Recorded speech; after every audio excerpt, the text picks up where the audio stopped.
चंदा मामा की कहानियाँ। आओ बच्चों, आज सुनते हैं कहानी एक बूढ़ी माँ की जिसके 2 बेटे थे। उनका नाम था सूरज और चंदा। एक बार उनके गांव में भीषण अकाल पड़ा। लोग दाने दाने को मोहताज हो गए। ऐसी कठिन परिस्थिति में गांव के जमींदार ने ग्रामवासियों को भोजन पर निमंत्रित किया। बूढ़ी माँ की तबीयत उस दिन कुछ खराब थी, इसलिए उसने सूरज और चंदा को बुलाया और कहा कि भोजन करने तुम दोनों चले जाओ। मैं नहीं जा सकूंगी क्योंकि मेरा स्वास्थ्य कुछ ठीक नहीं है। दोनों माँ की आज्ञा मानकर निमंत्रण के लिए चल दिए। वहां सब कतार में बैठकर भोजन कर रहे थे। ये दोनों भी उचित स्थान देखकर बैठ गए। भोजन में पूरी, कचौरी, जलेबी, लड्डू आदि परोसे गए। बहुत दिनों से अकाल के कारण उन्हें अच्छा भोजन नहीं मिला था। दोनों ही बहुत भूखे भी थे। सामने थाली देखकर सूरज सब कुछ भूल गया और जल्दी जल्दी खाने लगा। पर चंदा को अपनी बूढ़ी माँ की याद आई।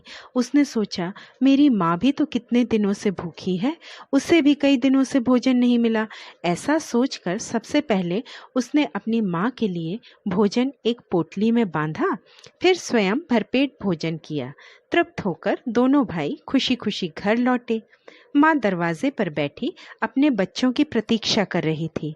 आते ही माँ ने सूरज से पूछा, बेटा भोजन किया? उसने कहा, हाँ माँ, कई पकवान खाए, पूरी, कचौरी, लड्डू आदि। वो बहुत खुश हुई। तब उसने चंदा से पूछा, बेटा तुमने भोजन किया?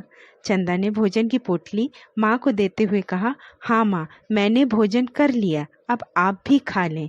माँ की आंखों में आंसू भर आए।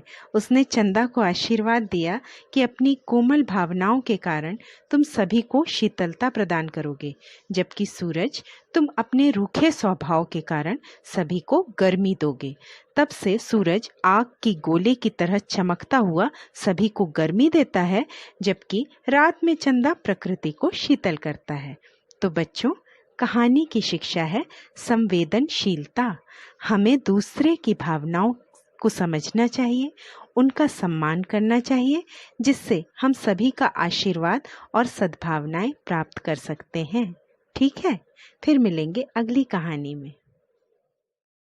यदि आपको वीडियो पसंद आए तो please like, share and subscribe ज़रूर कीजिएगा।